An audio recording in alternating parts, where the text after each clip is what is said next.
This is Duke University. So I'm going to run this very casually, sort of in a seminar setting. And we did talk about actually my substituting the Outbreak narrative work, which is the older work that I did because it is timely and because everybody seems to want to talk about Ebola. We decided not to, but I will work it in at one point. And if you want to bring that up in a Q&A, that's totally fine. But this one takes us back to June 26, 2000, when William Jefferson Clinton announced the completion of the map of the human, or a map of the human genome.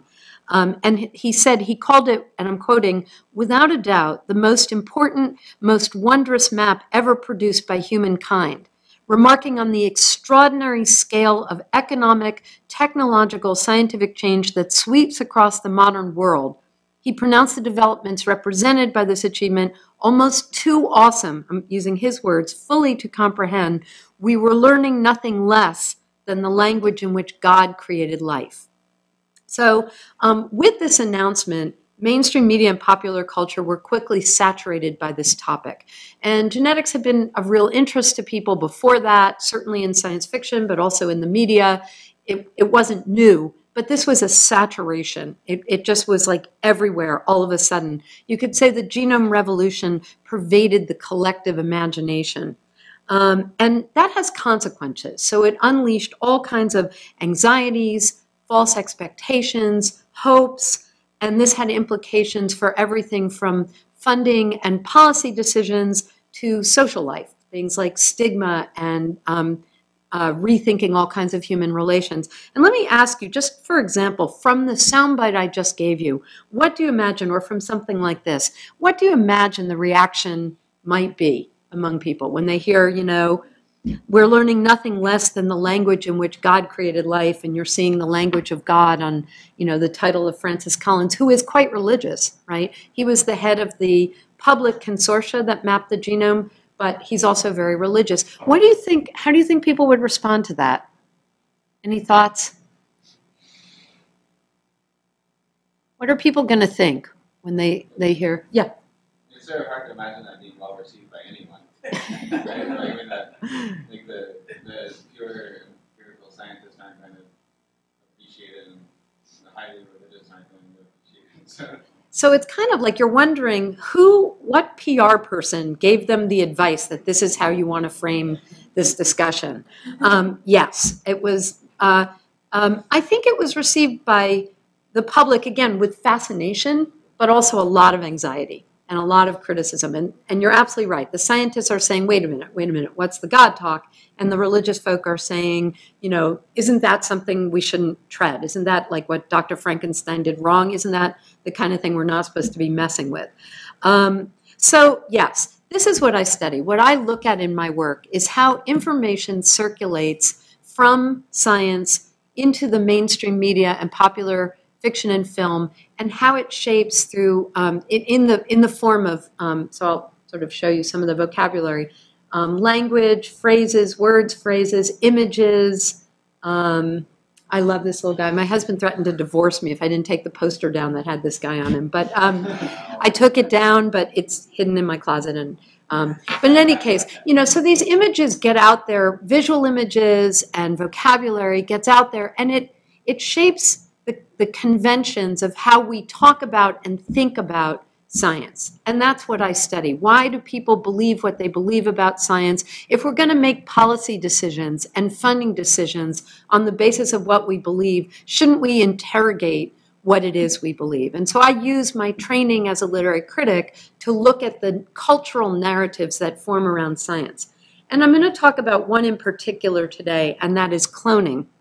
And the reason I got, well, actually, before I do that, let me give you, that's where I might introduce the Ebola. Let me give you a few examples. Does anyone remember the earliest acronym for HIV? Anyone study that? Does anyone know? GRID. What did it stand for? Yes, Gay-Related Immunodeficiency, GRID. Now, this was a really useful acronym in one way, which is if you're a dermatologist and you're suddenly seeing people with really strange symptoms and you get this gay-related immunodeficiency and your clientele are gay males, you can quickly diagnose them. right? Obviously, there were stigma issues associated with this, socioeconomic problems that came out of this, but there was also a medical problem that came out of this, which is you might more quickly diagnose the gay men, but you would then miss it in other populations because you weren't looking for it. And one of the tragedies of HIV/AIDS, one of the many, many tragedies of HIV/AIDS, and I remember this, was how much time it took for them to identify it in the blood supply. And how many people died because everybody was so fixated on this as a gay male disease, which of course in the rest of the world it was not. And even in the United States it wasn't. So, this is how that kind of narrative creates problems. And I've been talking to people a lot. My previous book that Tori was mentioning was Contagious, where I identified something called the Outbreak narrative, the particular story that emerges around the outbreak of diseases, hemorrhagic fevers in particular, like Ebola, and the ideas that people form around those. And one of the things that we've seen with this Ebola epidemic is that the World Health Organization and the CDC were slower to act than usual or than they have been in the past because, oh yeah, we've been there before. We know the story of this outbreak disease. We know that it's containable. So it's not something we have to put so many resources into. And of course, this time it wasn't. That's one side. The other side, of course, is again, people panicking, the stigma, the economic consequences of that. So I've been talking a lot about that lately. So tonight, again, and again, I'd be happy to do that in the Q&A. Tonight, I'm going to talk about cloning. Where do we get our ideas about cloning? And this came up to a particular interest to me because of a talk I heard by Leon Kass. Is that a name people know? Who is Leon Kass? He worked on the Bush Council for Bioethics. He's a political theorist, philosopher, theologian. Yep. Exactly. So, and he very conservative, and he was the head of the President's Bioethics Commission under George Bush, and the reason we have a lot of our cloning and stem cell policies, among other things. And I heard him give a talk here about a decade ago in the law school. He was very anti-cloning, and he began the talk with an anecdote, and he said, well, I was in my cab coming up here, and my cab driver said, where are you going? And I told him, and he said, ew, cloning, that's disgusting. And Leon Kass said, you see, and he literally said, these Dr. Frankensteins on your campus and other campuses in their labs, they think because they can do this research, they should be allowed to do it. But my cab driver, who knows nothing about science, has the wisdom to know that cloning is something we shouldn't do. And as a bioethicist, that's where policy has to begin. It has to begin with how people feel about something.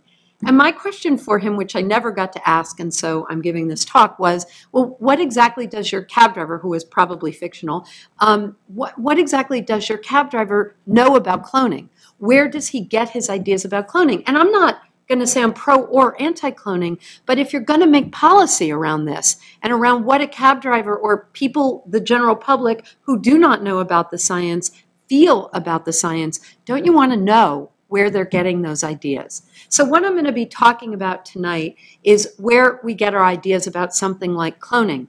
And the examples I have a few examples that I'm going to share with you. I'm not suggesting that his cab driver or anyone else had to read the particular novel or see the film. These ideas circulate, and I have picked these because they are representative of the circulation of the vocabulary we use to talk about cloning. So my first example is from a 1976 horror novel by Ira Levin, best known as the author of Rosemary's Baby. And this is a novel about Joseph Mengele is alive and well, living in Brazil, and he's involved in a plot to clone Adolf Hitler. And in the middle of this novel, the protagonist consults a scientist, and the scientist explains this notion of mononuclear reproduction. So the protagonist is trying to figure out what's going on. He's never heard of this. This is the description of cloning in this novel. Will someone read this for me? Thanks. Yeah, please. In mononuclear reproduction, the nucleus of an egg cell is destroyed, leaving the body to self-harm. This is done by radiation and is, of course, microsurgery of the most sophisticated order. Into the enucleated egg cell is put the nucleus of a body cell of the organism to be reproduced. The nucleus of a body cell, not a sex cell. We now have exactly what we had at this point in natural reproduction, an egg cell with 46 chromosomes in its nucleus. A fertilized egg cell, which in a nutrient reaches the 16 or 32 cell stage, this takes 4 or 5 days, it can be implanted in the uterus of its mother, who isn't its mother at all, biologically speaking. She's supplied an egg cell, and now she's supplying a proper environment for the embryo to grow. But she's given nothing of her own genetic environment. The child when it's born has neither father nor mother, only a donor, the giver of the nucleus, of whom it's an exact duplicate. Its chromosomes and genes are identical to the donor. Instead of a new and unique individual, we have an existing one. Thanks. So, what do you think of this as a description? What does this tell you? What jumps out at you about this? A lot of you are science folks. What jumps out at you about this passage? What do you notice? Seem like an accurate description relatively for the 1970s? You know, we know a little more now. Does it seem like good science? How do you think someone's going to feel about cloning reading something like this? Yeah. It seems technically relatively accurate, but with a strong emphasis on it being unnatural. Yeah. What gives you that feeling of unnatural? Isn't its mother at all, biologically speaking, that in particular? Yeah. What is true of clone? So clone has neither mother nor father genetically. Is that true? What do you know about cloning? If I clone myself, who are the genetic parents of my clone? My parents. So it's not that they don't have parents, right? They have my parents. And it's my identical twin. If I clone my son, the clone's parents are my husband and me, right? So it's not that they don't have parents, but saying they don't have parents gives you the feeling of Frankenstein's creature, like it's something that's been created in a lab. What living thing doesn't have parents of some sort? Well, okay, some unicellular, but whatever. That's human. So this is the sense of unnatural or not human, and then that it's unique. It's instead of a new and unique individual, we have an existing one repeated. Anyone here an identical twin? Or no identical twins? Are they unique individuals, right? So this idea, this is the kind of language that very subtly gets into circulation and just gives us the feeling that something isn't quite right about the clones. Now here's Lee Silver, a biologist, 2 decades later in Remaking Eden. Someone read this, please. Go ahead. Clone's children will also be her mother's children. Thus, with a single act of cloning, we are forced to reconsider the meaning of parents, children, and siblings, and how they relate to them. So what's bothering Lee Silver here?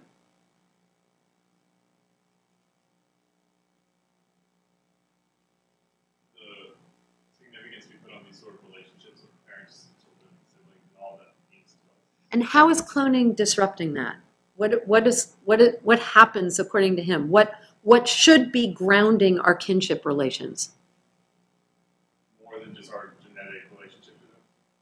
Well, that, right? Biology. That basically what cloning is doing is bringing to the fore the idea that we ground our kinship relations, which are social. Kinship relations are always social. That we ground our kinship relations in biology and believe that they're somehow inviolable. And what cloning is doing, he says, is somehow messing with that. Now, anyone know anything about myth?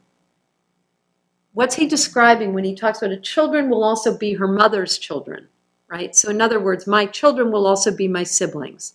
Where have we seen that in literature? Oedipus, right? Incest. Cloning is not incest, but what he's describing here gives us a sense of why someone may say cloning is disgusting, because the relationships are being messed with in the way incest messes with our kinship relationships, right? Our kinship, the names of our kinship relations. And that this is somehow really unsettling. Anything that violates our fundamental categories, we are horrified. That's where horror and disgust come in. Those are social emotions. They are when things violate their categories. And that's what he's in effect describing here. And in between the two, Alvin Toffler, who was best known as Future Shock for his book Future Shock, described, no, you had volunteered to read the other, so can I ask you to? Yeah. Oh, sure.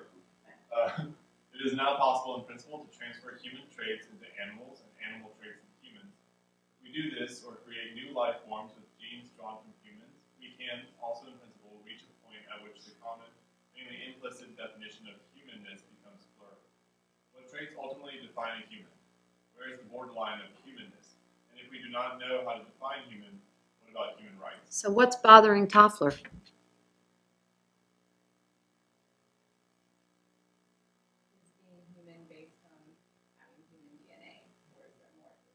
Yeah. And if we mess with the definition of human biologically, what's going to happen to our social categories that are resting on it? So what we keep seeing is this anxiety about somehow that grounding term biology, and this is kind of unconscious, right? That grounding term of biology is getting messed with. And what happens to all of the social categories that are somehow resting on that foundation? They begin to look really shaky. And elsewhere in the same piece, he talks about if we mess with the definitions of life and death, what happens to murder, right? So all of our categories are based on definitions. We don't want to see that.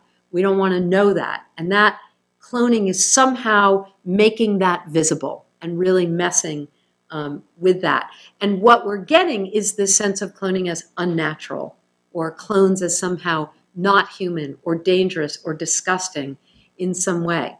And I have one more example, and that is from the film Star Trek and Nemesis. How many people have seen that from 2002? Anyone? It's a really fun film. I'll give you just a little background so you know the clip you're about to see. Does everyone know Star Trek, the basic premise of Star Trek? So I won't go into that. But this is second generation, and it's Patrick Stewart is Captain Picard. And so the heroic Captain Picard is the captain of the Enterprise. And there is a planet, Romulus, that really isn't down with what the Federation is doing, the peace-giving mission of the Federation. And they devise a plot. They're going to clone Captain Picard, and they're going to give the clone some kind of aging drug so that, and when the clone is the same age as Picard, they're going to make the little swap and, foment revolution from within. But Romulus has a regime change, as Romulus evidently always does, and they don't know what to do with this clone, so they send him to their twin planet, yes, Remus, where there is a creepy-looking alien race that works in a dilithium mine, dangerous radiation mine. So at the beginning of the film, this clone has grown up into a guy, a man, and he leads a revolution against the Romulans, and somehow the Enterprise is, of course, passing by, and he hails it. And what you're about to see is his confrontation with Captain Picard. He's about to transfuse Picard's blood into him so that he can stop the aging process and become Captain Picard. What I want you to listen for is the slipperiness between biology, the biological and the social, and also for the ideas or the affect that's associated with the idea of cloning. Hello, Jean-Luc. Why am I here? Why have you done this? I was lonely.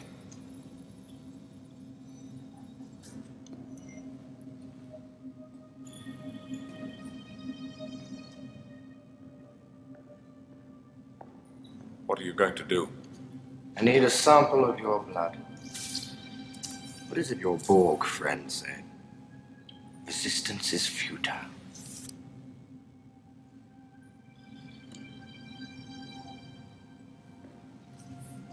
Oh, yes. The android. The bait you couldn't refuse. All of this so you could capture me. Don't be so vain. After we found it, we had to make a few modifications. An extra memory port, a hidden transponder. I've now gained access to Starfleet's communications protocol. I now know the exact location of your entire fleet. You may go.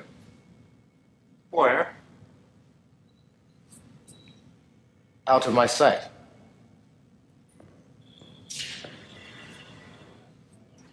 What is all this about? It's about destiny, Picard. It's about a Riemann outcast. You're not Riemann. And I'm not quite human. So what am I? My life is meaningless as long as you're still alive. What am I while you exist? Shadow? An echo? If your issues are with me, then deal with me. This has nothing to do with my ship. Nothing to do with the Federation. Oh, but it does. We will no longer bow before anyone as slaves. Not the Romulans and not your mighty Federation. We are a race bred for war and conquest.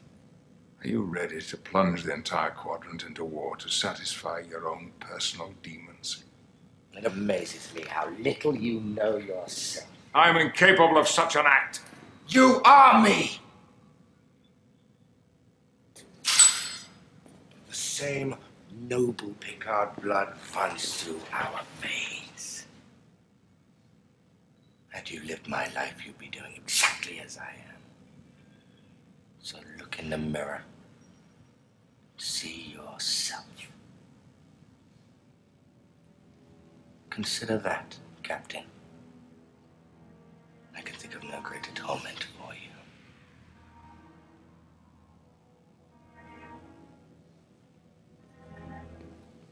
Shinzan,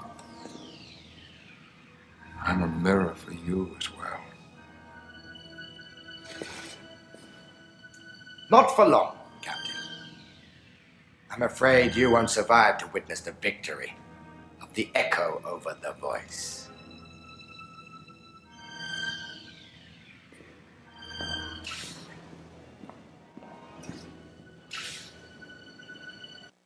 Okay, so what did you notice in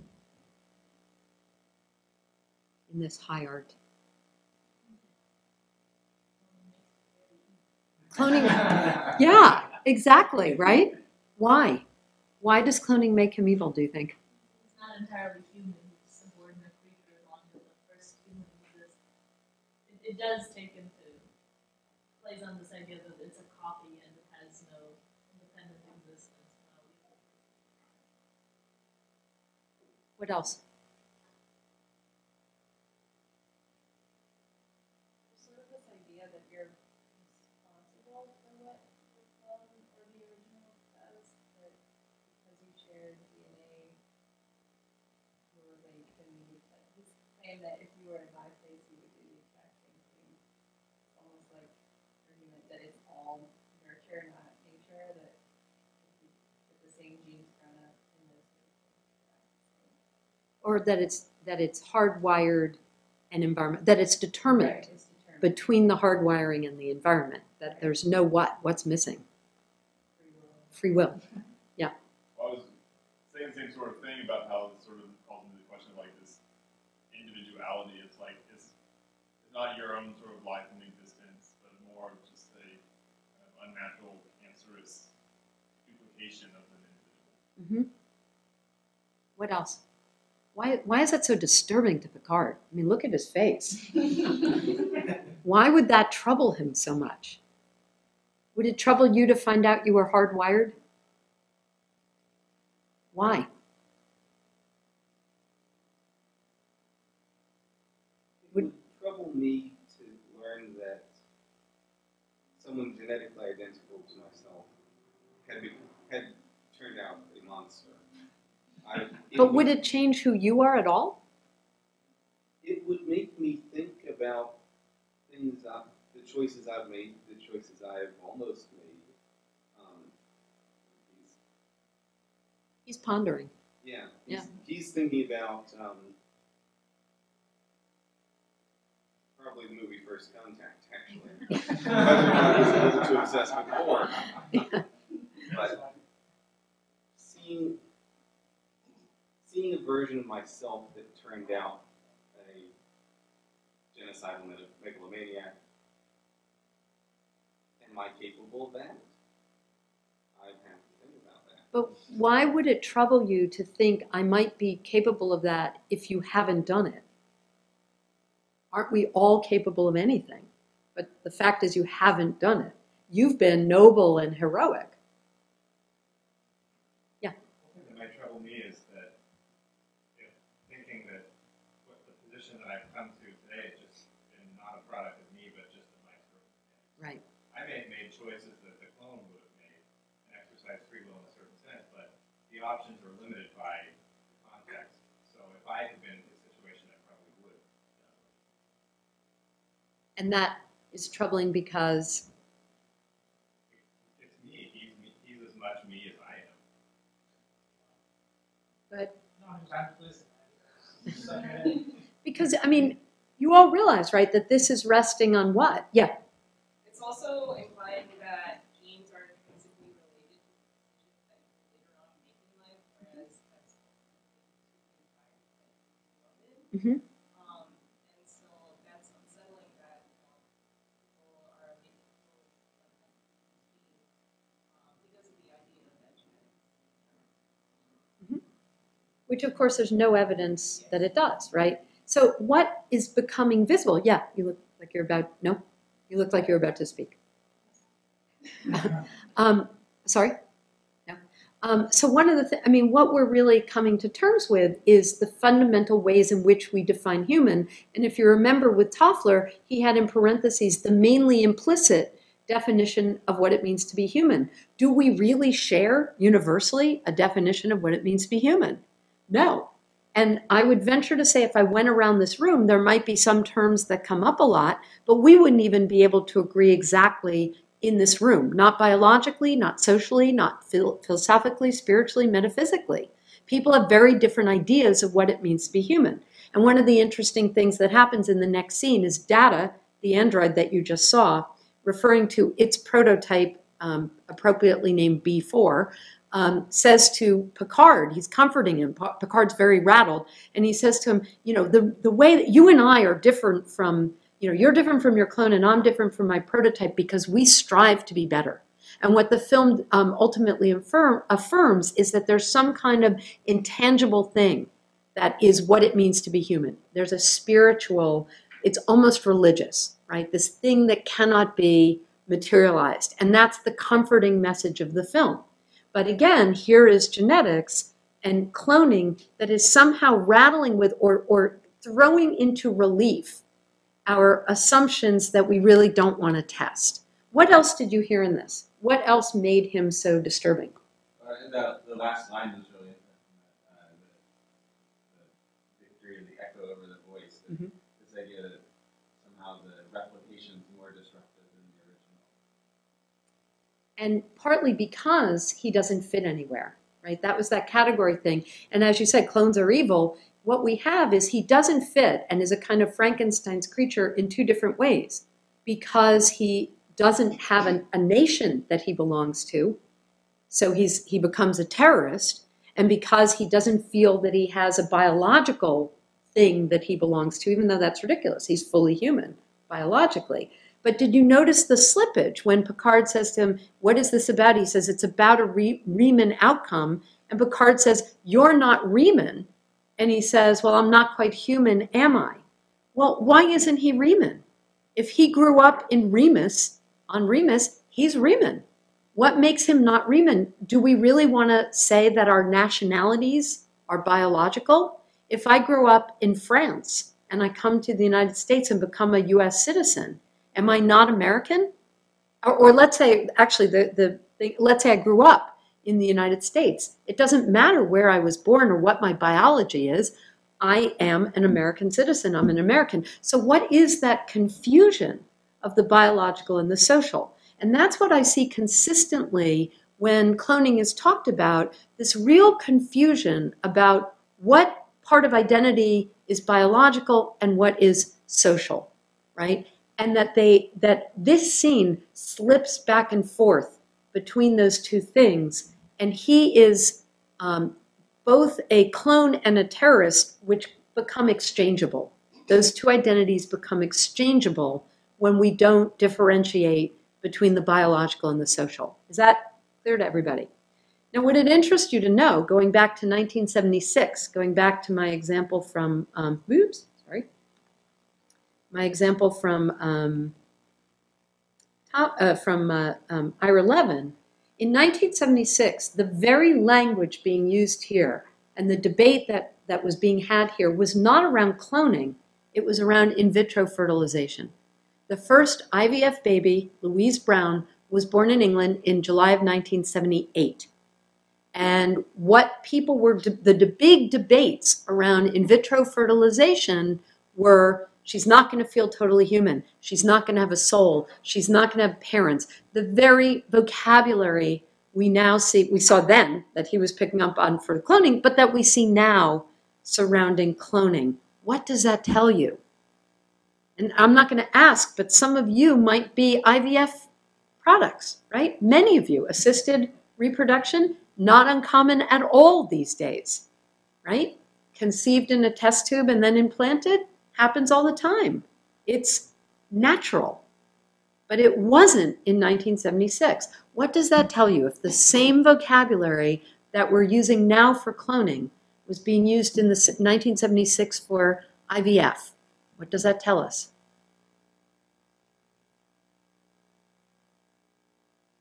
Fears are fairly constant, and we use them for everything that scares, that's new and upsetting. Yeah. And then we gradually adapt, and that thing that was unnatural becomes natural, that the very thing that is being unsettled now was being unsettled then over things that we now don't think about. And so it should ask us to think differently about cloning. If it's something, what is specific to cloning that makes us uneasy, that's different from in vitro fertilization? Yeah.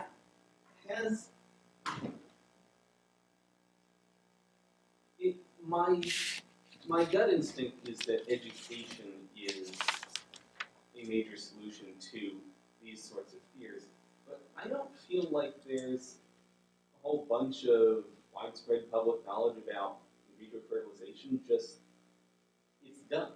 It's relatively commonplace, but it's not. I don't think it's been accepted because we broadly speaking understand it. We just do it. Right. And if it's done enough, the narrative changes. So just to sort of conclude this and open up for discussion, what I've been looking at and what I've been tracing and why I think this is important is our beliefs are affected by the, as I said, the conventions that circulate and become a cultural narrative. We don't necessarily know, and I'm not saying everyone in this room is affected in the same way, but there is a general sense of unease around cloning, perhaps not in this room, but out in the world. And we have, before we have an ethical discussion of whether or not something like that is okay, and certainly before we make policy and funding decisions, we have to ask where those beliefs come from. What is shaping our understanding of something like cloning, of a new technology? And my argument is we really have to interrogate those narratives before we can have a clean discussion about the ethics and the science. So what you're talking about IVF is, I would say you're probably right. People don't know the science, but it becomes so much an accepted part of medical practice that we don't question it any longer. It's just natural. It's the way people are doing things when, you know, they have reasons to do it that way. And we don't have the same narratives that circulate. If somebody said, you know, I had in vitro fertilization, and someone said, well, your baby's not going to have a soul, you'd think they were crazy. And yet I have colleagues who are really smart people who 2 years ago at a dinner said, you know, I just can't bear this thought of cloning because I really think a clone wouldn't have a soul. And I'm just thinking, wow, here we go again. Now, you know, 20 years ago, 30 years ago, where are we now, maybe 40 years ago, she might have said that, actually more than 40 years, hey, I'm old. 50 years ago, she might have said that same thing about IVF, but we don't. And I agree with you. It's not because we understand it, it's because we practice it. It got incorporated. And so again, when we ask whether or not we should be engaging in something, the first thing to ask is, why do I have the reaction I have to it? And again, I'm not saying we shouldn't have objections to cloning, but that we should really think about where those objections are coming from. And the other message is something that I'm particularly interested in, a little more abstract, but where is our definition of the human coming from? What are we resting in those definitions? And what happens when something comes along that rattles those definitions? And that's part of the anxiety around a technology that is still not in practice, is it's rattling those definitions of how we understand what it means to be human. And those definitions are just definitions. What does it mean to confront that? So that's the other question. So let me open it up. And as I said, I'm also glad to talk about this in terms of the outbreak narrative.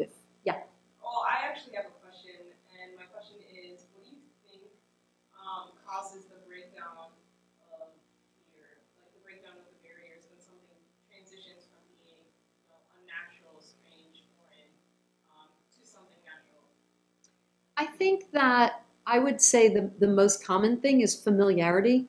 So you can have all kinds of fantasies about a person from a particular place. If you start to meet multiple people from that place, that's going to break down your anxiety about that person or your fantasy about that, one hopes, right, about that person. So the fact that something becomes habitual, goes into regular practice, the fact that everybody knows people who have had in vitro fertilization is going to mean we're not going to any longer believe, or the product of in vitro fertilization, we're not going to believe that there's something abnormal about those people or that they don't have souls. Louise Brown, if you talk to her, she's given interviews and she says, like, I wish my parents hadn't done it because I grew up with all kinds of people asking me questions about how does it feel and, treating me as though I'm not fully human. Somebody growing up now who's been the product of IVF is not going to have that experience.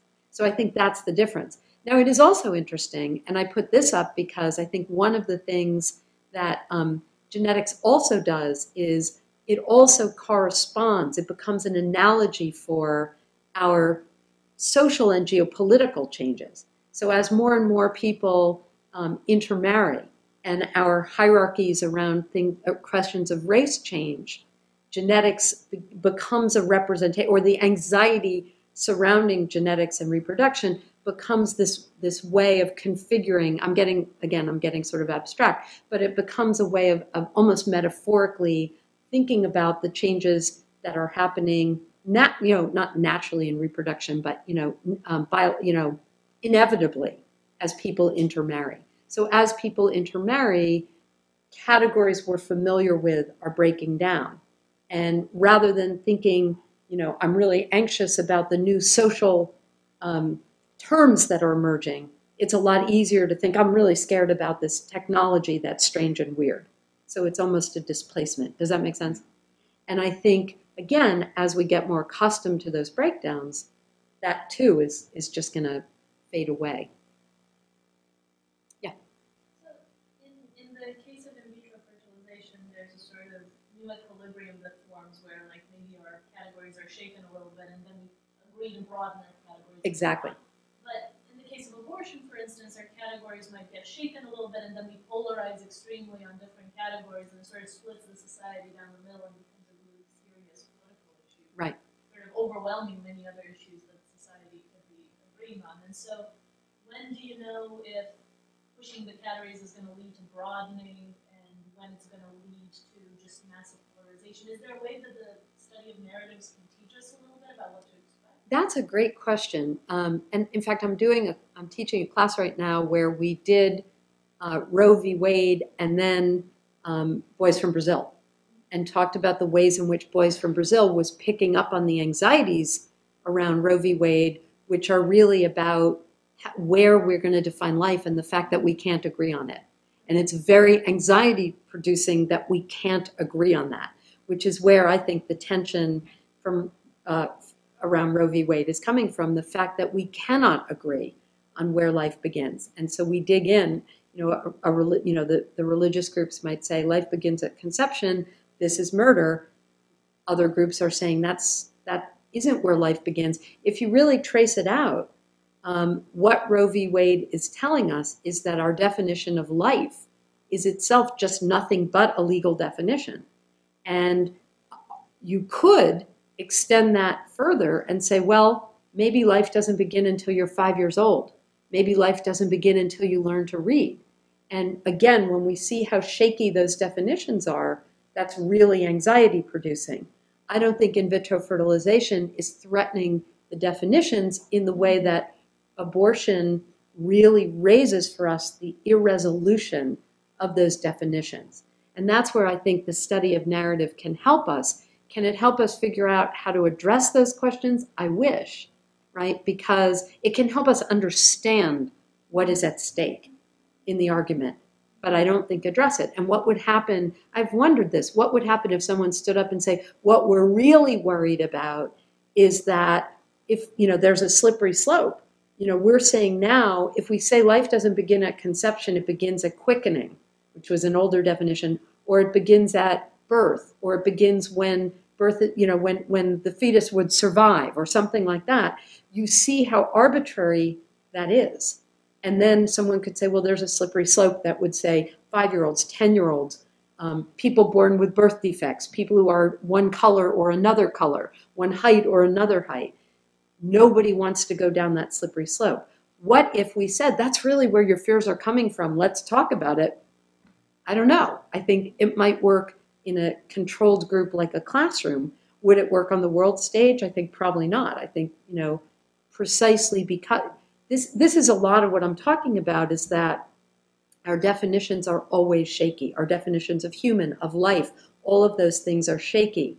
We don't like anything that rattles them. What happened with IVF is it was rattling them, and now it's become habituated, so it isn't. Same thing will happen if we ever can safely clone. I think with abortion, not, because it's a different kind of question. Does that make sense?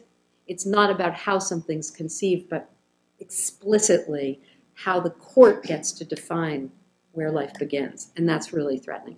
That was long-winded, but did that make sense? So, yeah.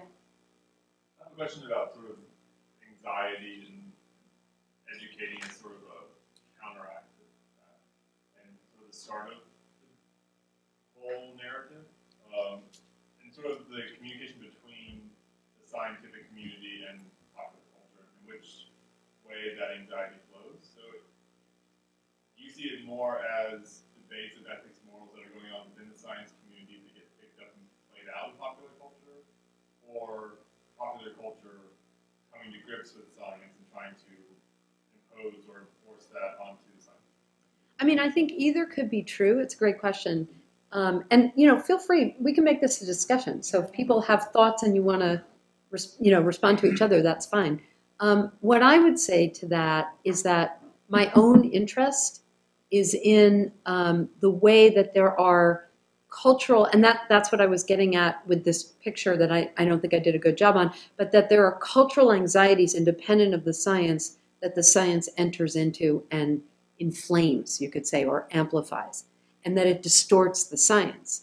But I think that, so that if you're already anxious about that question of what life is and what the human is and what those boundaries are, and you start getting people experimenting with it, that's gonna inflame those and bring them to the surface, right? So that's what I'm especially interested in.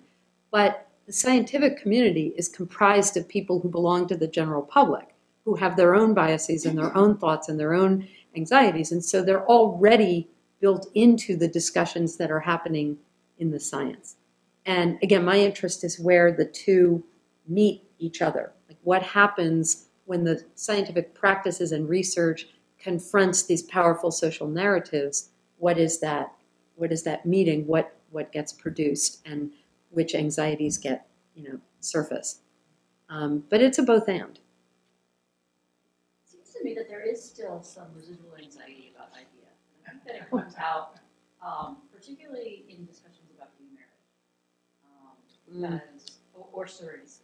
Yeah, it's true. And I'm thinking about the case in Kansas that happened where two women had a child. There was a male sperm donor, and apparently the couple split up, and the one parent decided not to pay child support, so the state went after the donor. Whoa. Yes.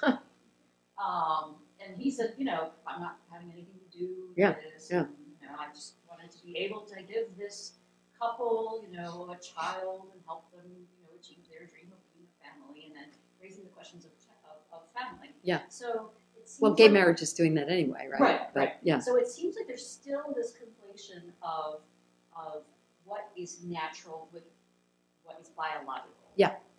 And I think all of these categories are rattling it. I think that the technology itself as an assisted reproductive technology is not creating the same anxiety. Like, nobody's saying the child isn't human. Right. That's not where the problem is. Whereas with clones, that's what we're still saying. Right. Right? So that's where it's different. But absolutely, the social definitions, which are, and this is what I meant when I said that, there are all these social anxieties where our institutions are getting challenged, and they're not corresponding to the biological parts of the narrative, and the science enters into that and picks up on those anxieties and amplifies them, but the anxieties are from the social categories being messed with. Right. We don't like change and as again, a species. with gay marriage and you're talking whether it's about adoption or in vitro fertilization or whatever, you see that narrative come into play too with the anxieties that people who are opposed to gay marriage have about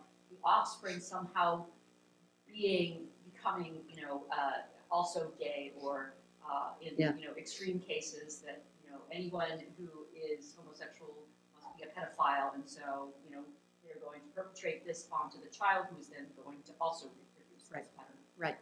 So reproduction picks up on our social reproduction is where the anxiety is, Right. and the biological reproduction picks up on those anxieties. Absolutely.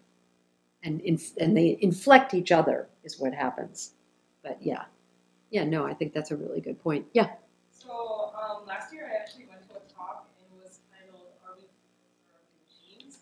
And in this talk they basically went through issues of artificial intelligence and making intelligent computers and whether or not this was ethical.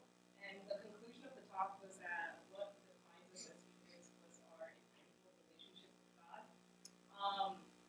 And by no means in society today have we decided upon that as the official definition of humans. No. But do you think that it's possible to reach a definition of humanity or a definition of marriage? I do not. I absolutely do not. I think, you mean universally? No. I think we'd have a hard enough time doing it in this room. I don't believe it is possible universally, and I'm not sure it's desirable. In fact, I would say it isn't. I mean, that could lead to fascism, right? If there's the idea of an enforced definition is very troubling. I think that's a really good point. I mean, one of the things I'm looking at in my current project is exactly that. So the human use of human beings by Norbert Wiener, right? And this is from the 1950s. He makes the argument. He was the father, I hate that term, but progenitor, whatever, of cybernetics, one of them. And what he talks about in that is that the things that we define as human are actually, we are more mechanistic than we realize. And the things that we define as human are things that increasingly machines can do, like learn.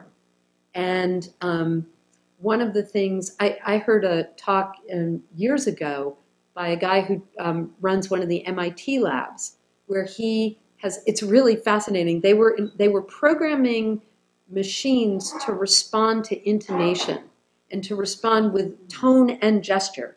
So one of the things that would happen is somebody would say, "Oh, I had a really bad day," and the computer would go, or the entity, whatever, the machine would go, "Aw," and kind of tilt its head and use that tone of voice. And I'm watching this, I'm going, it hurt him, and it makes you realize how programmed in a certain way we are. And that's what I was getting at early on, is why is that so troubling?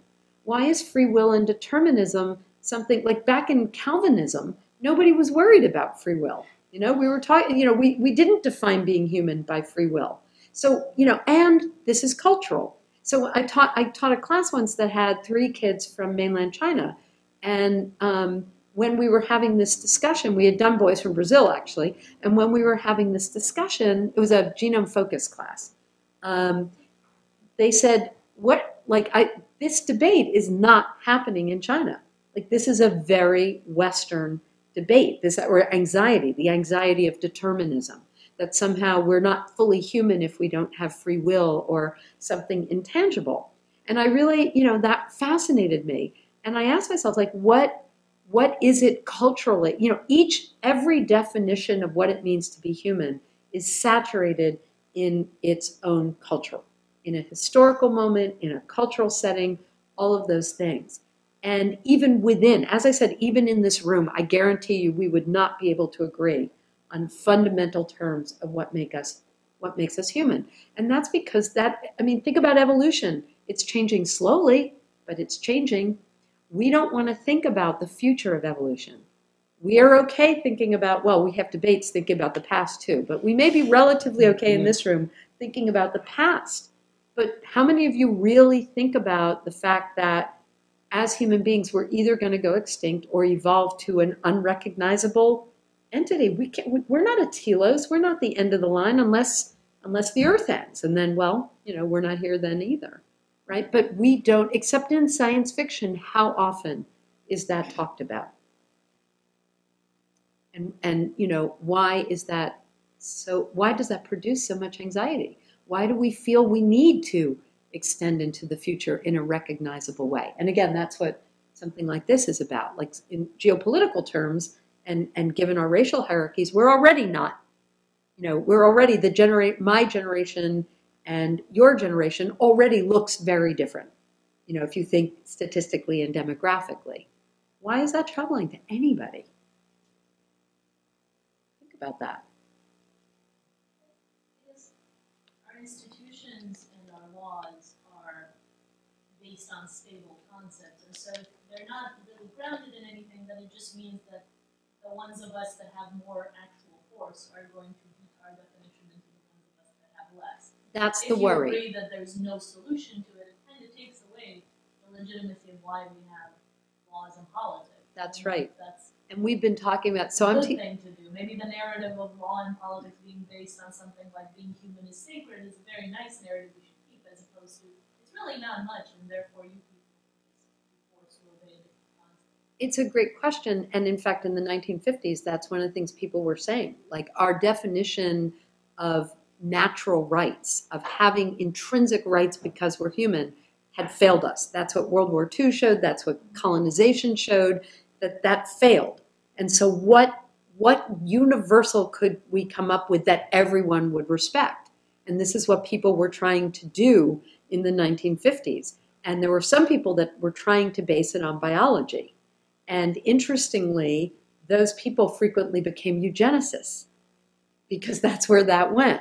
And so it's a very dicey thing. This is something so I'm team teaching a class called Science, Law, and Literature with Bob Cook-Deegan, who is a policy person MD, works on genetic policy and intellectual property.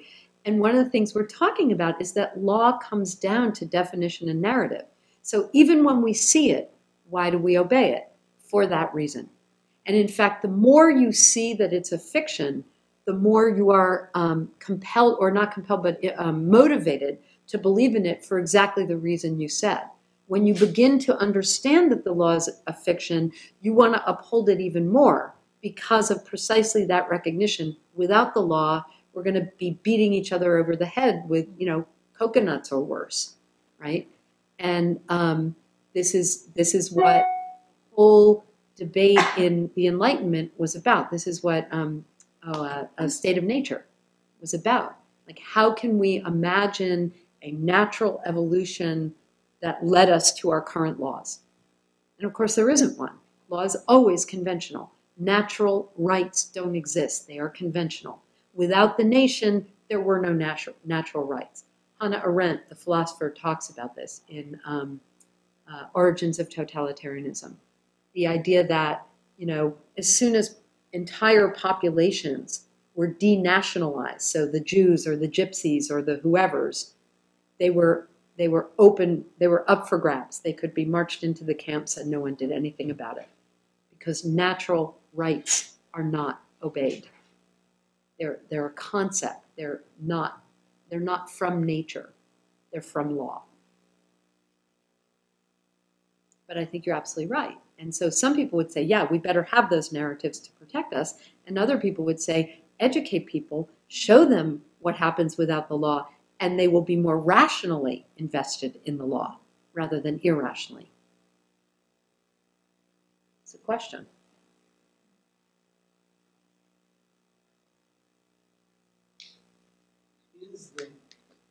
You just mentioned educating people about alcohol.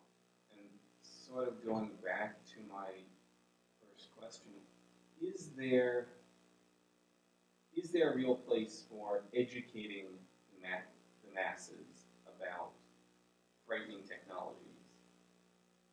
Does that actually work? Or is it really just a habituation thing? I know we need to educate policymakers because they will set the policies that lead to habituation. Yeah, exactly. Look at the North Carolina State Legislature. I wish they were educated about the technology. Let's start with climate change. But yeah, I mean, that's a really good question. And it's the same question that's being asked now about Ebola, right? That this is Tom Friedman's big dilemma, is how do I inform people without terrifying them? Where do I get that balance? And my answer is always in favor of education. But maybe, you know. I have a question about that. In terms of the language used to educate, it seems like part of the problem with Ebola is that there's this lack of language that can go between the scientists and the public because we're trying to use metaphors and schemas and analogies that just sort of lead to more fear and misunderstanding rather than an actual understanding of this Ebola virus transfers to this surface. Well, this is what, for me, this is what I call the outbreak narrative. That there are certain conventions that are so ingrained at this point that people can't hear around them. And there are images and words and phrases and storylines or plot lines that are so easily triggered that it's, unless you understand what they are. I was talking to someone from the Washington Post, and she said, so how can I write about this that doesn't unleash the fear? And my advice was, start by naming the fear. Explain to people why they're afraid. Show them the outbreak narrative. This is what you think when you hear these words. Let's unthink that. Let's defamiliarize these terms. And I think she did a really good job. She wrote a really good piece, beginning with, this is why you're afraid. But in fact, this, think about this image or this word or this thing differently. And, they don't have a lot of room, right, writing about it. But I've seen journalists making more and more of an effort to do it. But the first thing you have to do is identify where the fear is coming from. Otherwise, you can't begin to address it. And with Ebola, it's absolutely true. Like if you say, well, it can live on a dry surface for a couple of hours and then everybody doesn't want to touch anything. If you explain what that actually means and you explain that that was also true of HIV/AIDS, and there are no documented cases that came that way, you begin to get, and in fact it is killed very quickly by our basic cleaning solutions, you begin to get a different picture. But because people have seen the film Outbreak or the film Contagion or whatever, in all cases that was airborne and a very different disease, they immediately go to, oh my God, I saw that guy pick up the tool and then touch his eye and he got Ebola. That's very unlikely. But you have to name where that fear is coming from or people won't even begin to be able to get there. And that's a difficult thing to do. One thing I've noticed with the Ebola outbreak is, that was different than the H1N1 outbreak or any other outbreak, was that people were much more adamant to believe in realities. Right. You can get it just by touching surfaces. And I've noticed a lot of friends or relatives that strongly believe that Ebola can be transferred as easily as cold. And right. Even if I tell them otherwise, they're like, no, I know this for sure. I saw this on the news. I saw it on the news. I saw it on the film Outbreak. I saw it in some blog. And again, that's the outbreak narrative that's interfering there. At what point do you think the fiction becomes more powerful than the reality? The saturation point. Yeah. I think it's different depending on, if the part of it is, it's a compound of many things. Part of it is the sensationalism of the symptoms of outbreak, of Ebola. So, for instance, The Hot Zone, which was a bestseller in 1994, well, it was a New Yorker piece in 94, bestseller in 95. You know, if you look at Richard Preston's language, he talks about liquefying organs and blood pouring from this and somebody melting.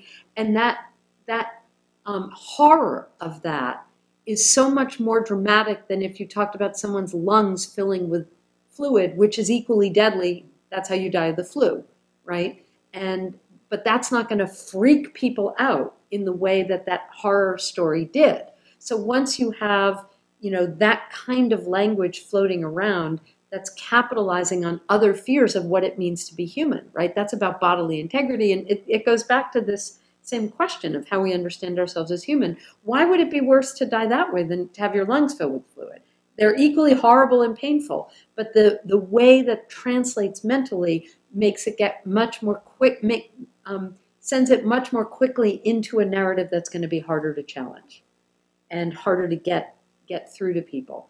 I don't know what the saturation point is. I mean, you know, historically it's been different for different diseases, and it has to do with, you know, the historical moment and the place and where the disease comes from and how it spread and, you know, all of those, how it's immediately talked about, all of those questions. So I don't have a saturation point answer exactly, but we are certainly way past it with Ebola, as you're saying. You know, for all kinds of reasons. And it's really important to cut through it because panic feeds the epidemic. It doesn't help. People need to be rational and informed, or they don't go to get treatment that they need, or they go for, you know, the common cold and saturate an emergency room, or, you know, or first responders don't respond, or, you know, there are economic, social, and geopolitical consequences of these things. And for me, the biggest problem of it is that we aren't looking at the larger problem. We're in such a crisis mentality, not only now, but whenever we think about a disease like that, that the only solutions people come up with are crisis solutions: quarantine, border patrol, put money into vaccines and pharmaceuticals. Well, all those things are fine, but what are we not looking at? We're not looking at addressing the bigger problem of, for example, global poverty. You know, if you really want to know the biggest single vector that turns an outbreak into an epidemic into a pandemic, it's poverty. And if you are always thinking in terms of crisis whenever, you know, you think hemorrhagic virus, you're always thinking in terms of immediate solution and not let's address it when it's not an emergency and a crisis. Let's address that bigger problem. And that's what's not getting told. I'm a little worried that you're shifting too much responsibility to like common man or woman. And I'm worried for two reasons. One is the first Ebola case in the United States was the man who flew from Liberia. Right. He was treated at a hospital where, according to CDC, they didn't follow the proper protocols. So he was turned away even though he had Ebola. Right. Ends up dying. And then there's like at least 2 nurses now who have Ebola. Yes. And one of them was like travel on planes and stuff. Yep. Those are the people who are supposed to have the knowledge to tell us, you know, at least the non-medical laymen and women, what we're supposed to do. Mm-hmm. So I think when we see those people failing, I'm not sure what the rational response is supposed to be, that these guardians, both like the epistemological guardians, the guardians of the knowledge as well as of the health, are completely failing. The other reason I worry that you're shifting too much responsibility to the normal people is that a normal person has effectively no influence over policy. So politicians do. I'm not sure they really care about like their visceral reaction to something. I think they care about money and about like getting reelected. So I guess what I'm saying is I like a lot of the things you're saying, but I think that it idealizes the situation too much. Democracy? What? Am I idealizing democracy? I think so, yeah. Okay. And I think you're also idealizing the situation of a common person, that there's no way for a person to have that much insight into the source of their information, especially when a place like a hospital is totally failing. I mean, I think part of it, for at least the policy side, is that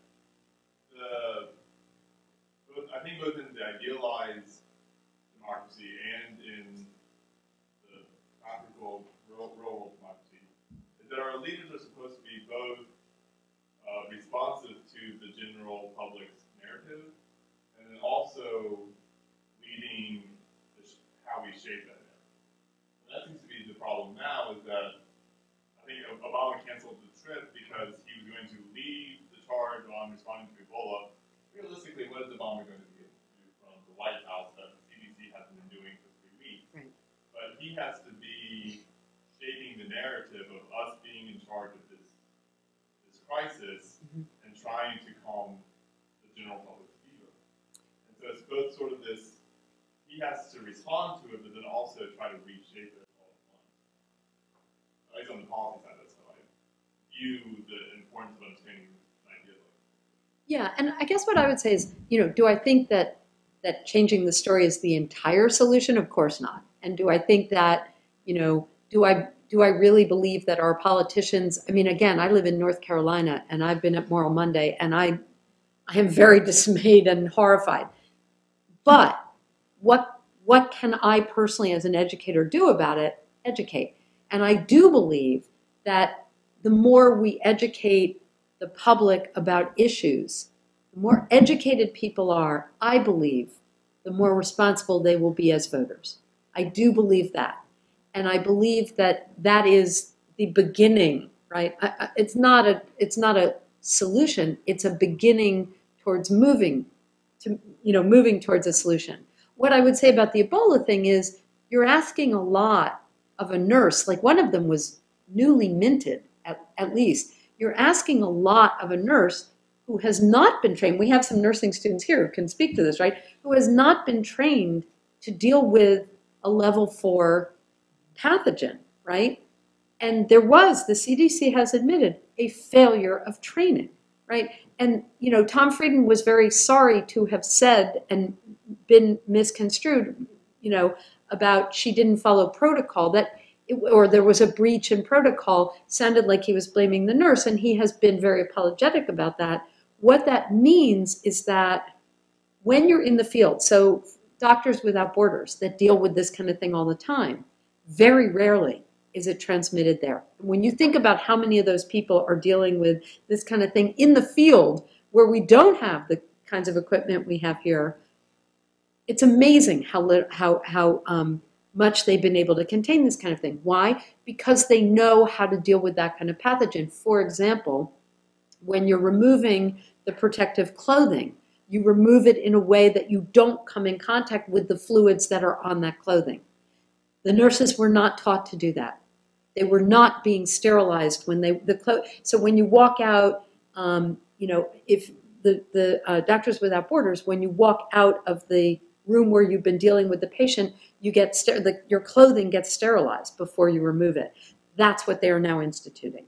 That's my guess. If I had to guess, now I'm not an epidemiologist, I'm an English professor, but my guess would be that is a likely way that the nurses got it, was from when they removed their clothing. So now they looked at it, they said, wow, yeah, problem. We have to do a better job training the people who are going to be dealing with these patients for how to do it.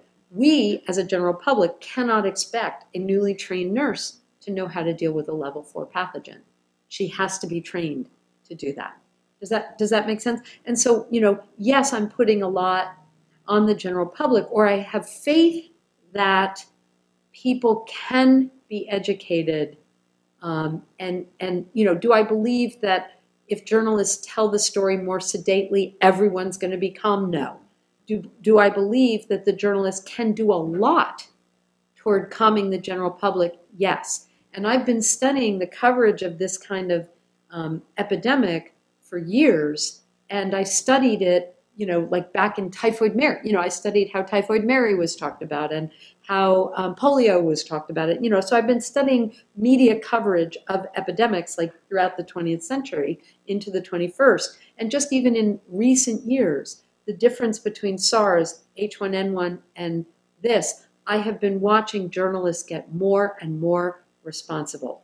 You see more and more journalists saying there is no need for panic. You see fewer of the kind of crazy headlines that we saw with CNN, Ebola is the ISIS of epidemics. You want to make people hysterical, say something like that, right? And then people start saying, oh my God, it's bioterror, right?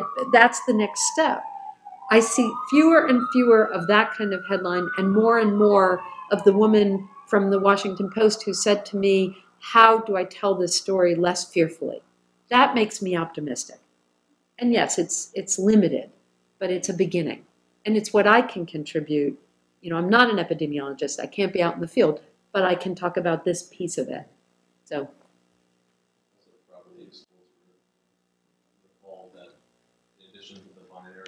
Politicians and the general public, that general public includes journalists, bloggers, donors, yeah, kind of entire apparatus that supports politicians care about money, all what does money care about? Yeah, and politicians have an electorate. The more educated, I hope, the more educated the electorate is, the less likely we're going to get the kind of people that we have right now in the North Carolina state legislature. And this idea that, for example, it's illegal to publicize the chemicals used for fracking, that's antithetical to everything I would argue. The more informed we are, the better decisions we can make. They are actually making policies that are keeping us from being informed. And that's alarming to me. Just a note on timing that may explain part of why Ebola has so captured the public consciousness. I was in middle school when the hot zone, the book you mentioned, was big. And let me tell you, nothing excites middle schoolers, especially middle school boys, like stories of people exploding like blood balloons. Yeah. And so there's this whole generation who is my age, plus or minus 10 years right now, I think, who grew up with that story of Ebola as the magically deadly, magically transmissible disease. Yep. And you're absolutely right. The height of the, what I call the outbreak narrative, was the mid-90s. And, you know, with the film Outbreak and 12 Monkeys, and I mean, there were a zillion, Laurie Garrett's The Coming Plague, which is a more sedate version, but still there, The Hot Zone, all of those things. It was the mid-90s. My argument is that it was largely a response to HIV, that it's a lot easier to think about Ebola because it's containable versus HIV, which was not. And HIV doesn't make, it makes a very different kind of story. It's not sensationalized in the same way. And it was horrifying and upsetting to people. Ebola was, or hemorrhagic fever was reassuring because it was so containable. And every story ended with that containment. And, you know, trust in medical science, they're going to come through. Heroic epidemiologists, they're going to come through. And again, what I saw that I hadn't really thought about before with this outbreak was that the opposite of panic was not calm, it was complacency. And the World Health Organization and the CDC didn't respond as quickly as they might have because they were complacent, because this story was about containment, and they had always contained. So that's the flip side of not panicking, is you don't want to panic, but you don't want to be complacent. So, and that gets back to where's that balance? So on the flip side of the outbreak narrative, do you see a narrative forming around containment and eradication of smallpox, the attempt at eradicating polio? Yes. So that the bye guys. Thank you so much. Do you, as nurses, do you have anything to say about any of this? Well, it was interesting. One about of the Ebola? things that they say that they have any training. I mean, as a matter of fact, as early as this week, we had to have some training on it, and the news has been going on for a while now. Right. I haven't received any training. Right. The hospital hasn't received any training. Right. And just not as.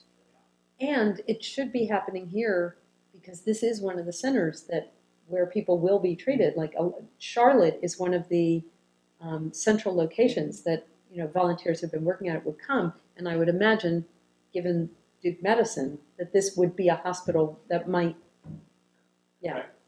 Right. So get your training. Thank you so much. Okay. Thank you. So to answer your question, that to what happened was, so in the late 70s, you have the last case of naturally occurring smallpox. And at the same time, I think it was 78, I might have that a little bit wrong. 76, there's an Ebola outbreak, but nobody really hears about it, right? It's not big news. And so you have medical science celebrating the fact that, you know, hey, we've eradicated smallpox.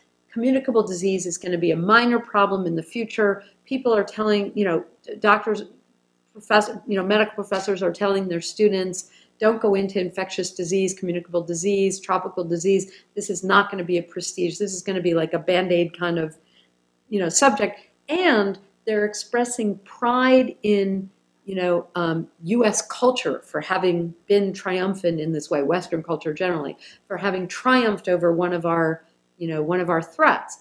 And so there's a whole narrative around it. And so when you get, you know, all of these emerging, what gets called in 1989, what gets lumped together and called emerging infections, they are challenging this kind of hubris that has, again, it's this big narrative. Not only do we have these terrifying diseases, but we were getting complacent and sanguine about our ability to contain it and proud, right? There was a hubris.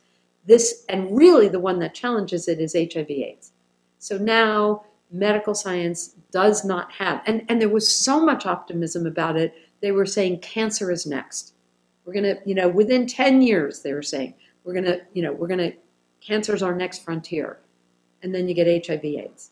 And so the whole, you know, that narrative really gets punctured in a big way. And so it's a big story, not only because of the disease itself, but all the things that conquest had meant. Does that make sense? I think actually, coming back to cloning and gene sequencing, that's where that narrative gets punctured again, okay? Yeah. I mean, there's just, I think, an op-ed piece in the New York Times yesterday about using, you know, our technology now, you know, to find the genetic sequence of smallpox, and then you get the separate little chemicals of, you know, taurine and, you know, all, everything, and combine them, and you can make your own smallpox. Oh, great. So, yeah, you know, here you have cloning coming back into the equation, right. Genetic sequencing, and a renewal of fears about smallpox and polio. You know, people don't get vaccinated. Yep.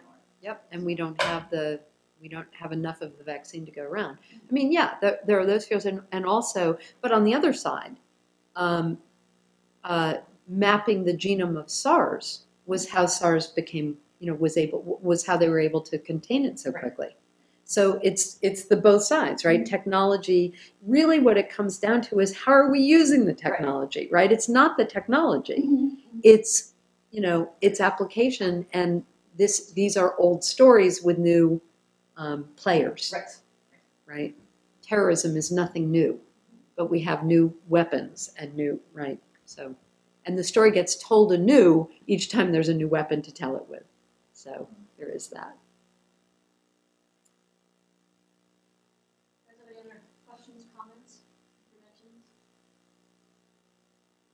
Great questions. Thank you.